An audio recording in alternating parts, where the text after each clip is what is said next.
So hello and welcome to New Junction in the Garden, episode 6. Now, I'll admit it's been a while. Well, it's been more than a while. It's been almost 3 years, but who's counting? We're here now and we're back in the garden.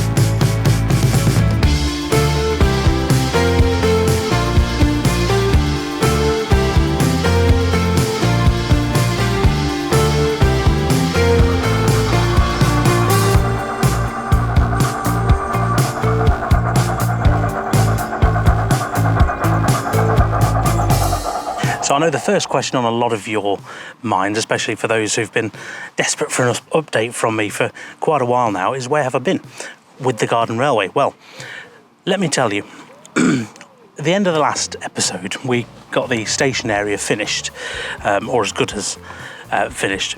And then the season ended, it became winter, the garden became wet pretty much all of the time. And with the layout set up to run like a normal model railway with dropper wires and things like that, I just couldn't run it. It would take best part of a day to clear the track of all the plant growth. Then I've got to clean the physical rails, and that's if the sun was shining for several days to dry up all the moisture. So all in all, running of the layout became near on impossible during the winter and very infrequent in the summer, as you can imagine, because realistically, when do we really have several days of dry weather, which is what it took to be able to get this as it was set up running. So wind the clock forward, and I've been enjoying the railway on and off, randomly almost, in the odd sunny evening, as we are here today. However, it wasn't perfect and didn't lend itself to filming any further updates. So all in all, it led to the railway not really being used, and ultimately this year hasn't been used at all so far, so it's looking a tad overgrown now. Now, a lot of you already probably know what I'm about to show you, but of course it's the Ellis Black 5, which came onto the market earlier this year, and I have to say it captured my imagination. It is rather nice. I mean, who doesn't love a good Black 5? And of course, in O gauge, it's extremely impressive. Although, I think on camera it looks rather small next to me, but trust me, it's rather big. Now, I know what you're all thinking. I still have all the same running issues as I did previously. So what's changed? Because out of the box, this is still a DCC sound-fitted loco, as you'd traditionally buy with a double O gauge model or N gauge model. I still need to have working track to make this work. So what's changed? Well, I spoke to John JMC, who normally sound fits my double O gauge models, because we were chatting, and I'd heard about RC control in the garden, and I thought, for a tender loco, this is the one to fit, because as you can see, it's a huge tender. So let's take a closer look at the Ellis Black 5 now.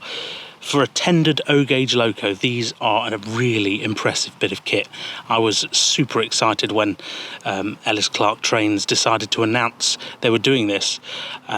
Now, these will set you back around £950 for DCC-ready versions, and I think they are 1,170-odd-ish for the DCC sound version, which, believe it or not, in the O-gauge scene is actually really good value. It's a very considered price, don't get me wrong at all. It'll take a lot of saving up of your pocket money to get one, but for what you're getting in the O-gauge market, it's an absolute bargain. They could have easily added a third to the cost, and I don't think, for the quality of the model, people would have questioned it. So as you'd expect for a model of this calibre, it's generally made up of die-cast, etched or plastic parts to really bring all the detail out. And as you can see, particularly from the running gear, it's extremely nice and works as well, as you'd expect. Now, it's a very weighty thing, and of course you'll need that in O-gauge because a lot of the stock soon adds up. I mean, I'm only going to be running 2 coaches here in the garden for the time being, so that won't really test it at all, but when I get the full rake of 8 out, we'll really need that weight to get it to work. Now I've gone for the BR lined version with the welded tender because I just think it looks nicer in my opinion. It reminds me of one of the ones we've got local. A couple of other advantages, of course. We've got sprung buffers, as ever. That's really important when it comes to reviewing a model.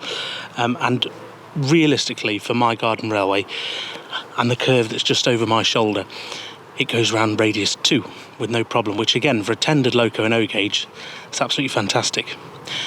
Right, enough of the me waffling away.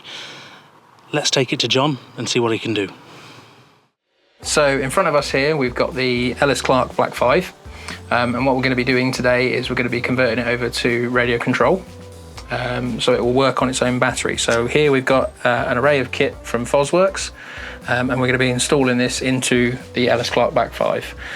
So here we have the transmitter unit. This is basically a little unit that gives you the ability forward and reverse, and basically gives you all the DCC functions up to F24 outputs. So basically you use the buttons on each side to basically give you those function outputs. So that's basically going to be your handset that you're going to operate the locomotive from. Inside the locomotive, we're going to have to install this OMI receiver. And basically all this is it takes the battery input from the battery, which we'll install into tender. And the DCC output here will basically then go onto the decoder that's installed into the locomotive. So this is the sound fitted version of the Ellis Black 5. We have a little wiring harness here. This is basically your on-off switch for the actual battery power. And it also includes a little charging socket as well. So once the locomotive is done for the day, we'll be able to plug in a wall charger and it will charge the internal battery pack up. And then here we have the 14.4 volt battery pack, which we'll be installing, and this will be going inside the tender. The plan here will be we'll be installing the OMI receiver inside the locomotive with the DCC decoder, install them there. What we'll be doing is we'll be disconnecting all the pickups from the wheels, and what we'll be using is the 4-pin connector that comes through from the tender to the locomotive. We'll use that to basically carry the battery power through into the loco to go to the receiver. The 4-pin also does the lighting on the back of the actual loco as well, so we don't want to disturb those pins, just the pins for the pickups on those 2 wheels.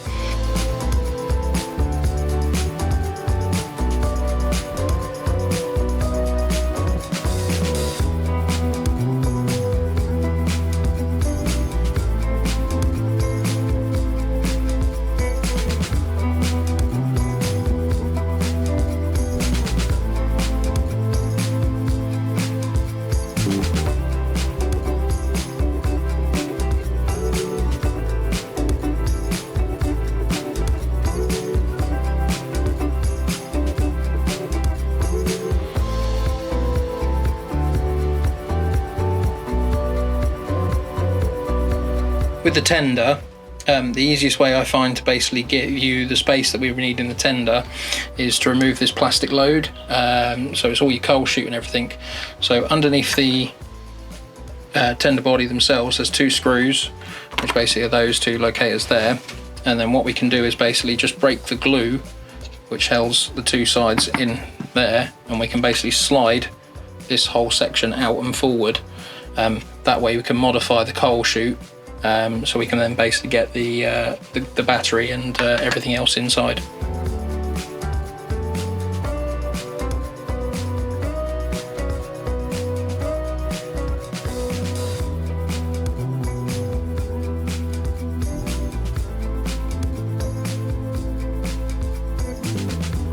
So at this point we've now removed the tender coal load, the coal chute, excuse me. And what we've done is basically we've cut away the inner part of the chute, leaving the top part. So once that goes back in, the battery can then be in situ underneath. And then what we've done here at the top, if we zoom in, you can basically see that I've cut a little slot there for the switch to sit in. And then what we're going to do is we're going to put the charging point which will be an 8mm hole just next to it, just there. And the idea of this is then that once everything's back together, we'll be able to make a little board that sits over the top, which will have a fake coal load to basically hide it all away.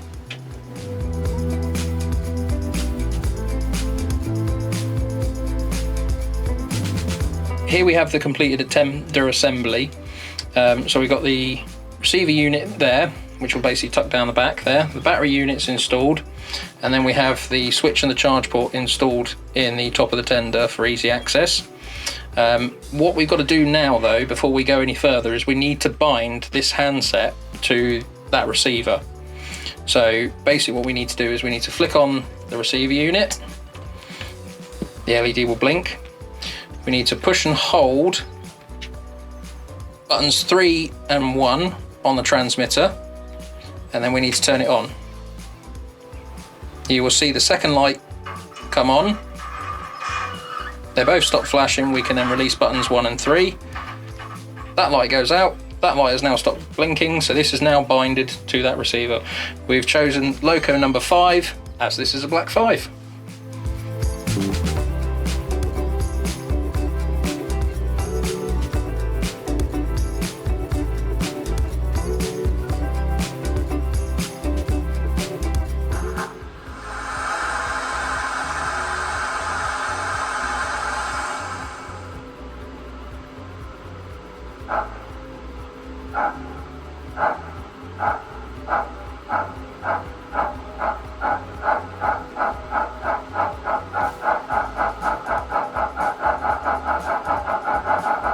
So at this point we're pretty much just packing it up, getting it all put back together.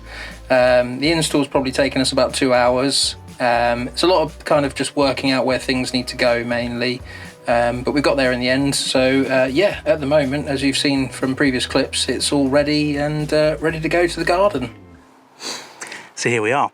The loco is now back on the track, funnily enough, and it's been fitted. Now this is the Omni TX 5.10, so Fosworks presumably has been through a few of these. Now I'm going to show you live in one go how this works. So as we've seen with the work John did, I remove my piece of plastic card which I need to detail up. I turn it on in the tender, I turn the controller on, and we can see, like your normal DCC handsets, I press F1 to turn the sound on, and it's on and working. Simple as that. Now the controller is very simple. Select the loco using the left hand button, twisty knob, and using the right hand twizzly knob. Clockwise goes forward, anti-clockwise goes backward. Now to select the functions, it looks a bit confusing, but it's actually quite intuitive once you get to know it. So just by pressing these buttons on the top, 1, 2 and 3, basically 1 to F1, F2 and F3. That's F3.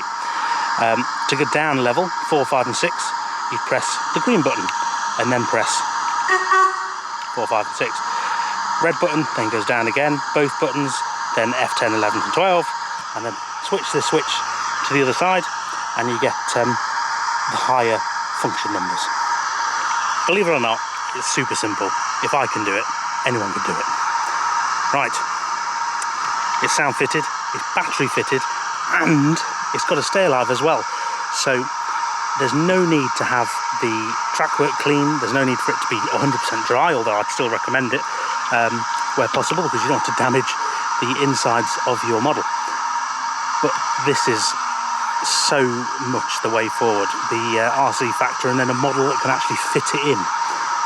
Oh, it's just such a breath of fresh air for this garden railway, I tell you. It's not the cheapest. I think this was just over the £200 mark to get this loco fitted. Another reason why it's taken so long to bring you this update. It's very expensive. But what an absolute game changer, and it's so satisfying as well. It's instant, look.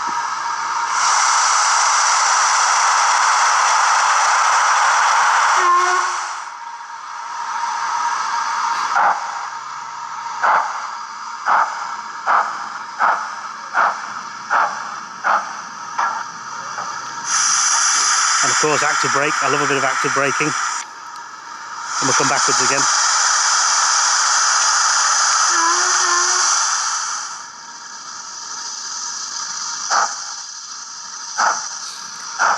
It's just incredibly intuitive. And if you like me, and you like playing trains, this is the way to do it in the garden. And then of course, I'll take you a bit further away. What's really cool, of course, is a hands-free handset. So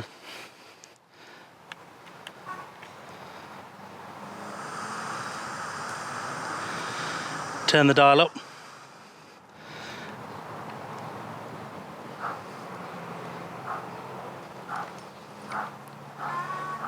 And off it goes.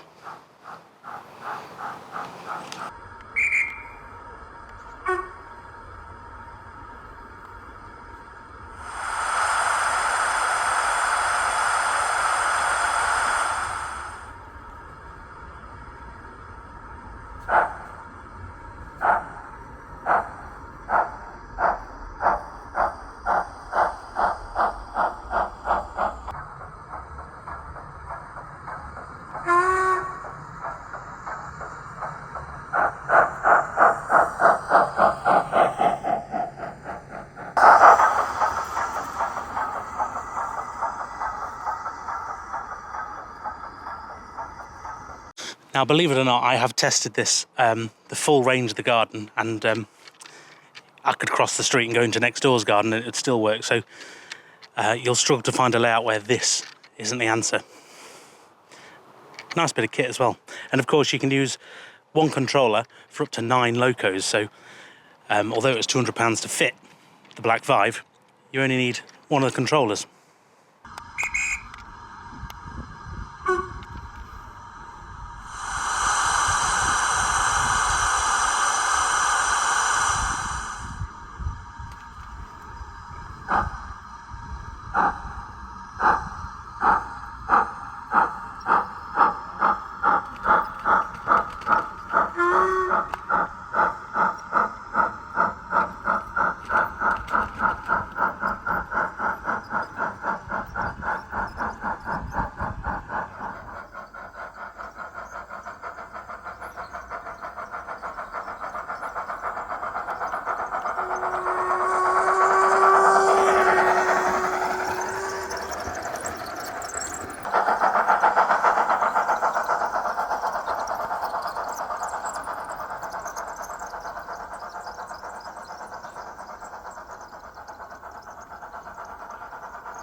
I've often said a layout is often started in the imagination phase through the announcement or release of a single loco, a very iconic loco. And in this case for the garden, it's been the Black 5. Of course, with the RC fitting, what a simple way it is to bring back the motivation to be able to spend time in the garden and it not feel too fruitless because it's taking away so many of the jobs. One of the quirks, of course, of running the railway through all the bushes and trees and shrubbery is, of course, it's damp for longer, so this takes it away. Although I probably won't be too silly. Now, before the battery dies on the loco, which so far has lasted several days of me playing back and forward, so it's time to say a big thank you to you at home for watching. Don't forget, if you'd like to see more content from the garden and of course from the 00 gauge layout, do click that subscribe button. And a big thank you to the channel patrons and members. Without your assistance, it wouldn't be possible. And of course, Big thank you to Ellis Clark Trains and John JMC. Of course, I'll put all the links to these products and all the subsequent RC products down below in the description. Do check them out. None of them are affiliated, but it's what I've used in this video. Right, that's enough waffle from me. It's time to send the Black 5 on its way, as far as I can go, and start clearing the overgrowth. Wish me luck. Bye for now.